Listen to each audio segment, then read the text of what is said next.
بسم اللہ الرحمن الرحیم طاسیم تلک آیات الکتاب المبین. یہ مضامین بھی قرآن مقدس کے ہیں. سبحان اللہ. نتلو علیک من نبأ موسیٰ و فرعون بالحق. پڑھتے ہیں آپ پر خبر موسیٰ و فرعون کی صحیح طرح لقوم یؤمنون، ان لوگوں کے لیے جو ایمان لاتے. ان فرعون علا فی الارض، بے شک فرعون چڑھ گیا تھا زمین میں. وجعل اہلہا شیعا، اور بنایا وہاں کے باشندوں کو شیعا. فرعون جب حد سے بڑھ گیا، وجعل اہلہا شیعا، اور کر دیا وہاں کے لوگوں کو ٹکڑے ٹکڑے. شیعہ ٹکڑے ٹکڑے. شیعان علی جو اور لوگوں سے علیحدہ ہوئے. اللہ اللہ. شیعہ اصلاً تو متبعین علی تھے، بعد میں صابین بن گئے روافض. اس وقت دنیا میں شیعہ نہیں ہے، تقریباً روافض ہے.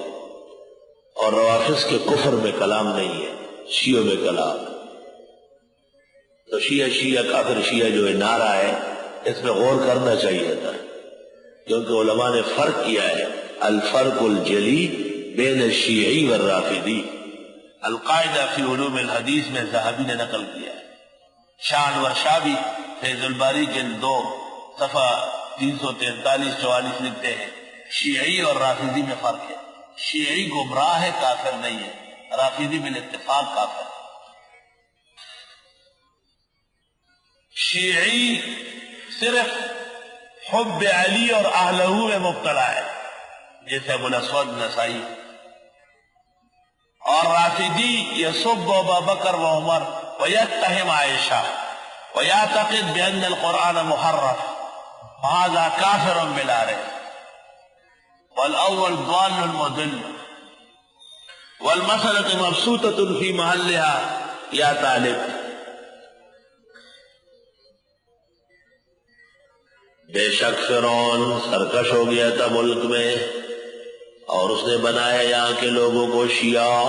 یہ اس کے بنائے ہوئے ہیں، اس لیے وہ چہ چہ کر رہا ہے. فرعون کہاں مرا تھا؟ دریا میں. اور ان کے بھی لوگ ہر 10-15 دن، مہینے 2 مہینے میں کربلا جاتے ہوئے راستے میں ڈوب جاتے ہیں. یہیں سے جاتے ہیں سیدھا شارٹ کٹ. خواب آ جاتے ہیں، حسین کہتے ہیں آ جاؤ. کیوں؟ جب ان کی شرارت حضرت عمر عائشہ کے بارے میں بڑھ جاتی ہے تو حضرت حسین کہتے ہیں آ جاؤ، یعنی دریا میں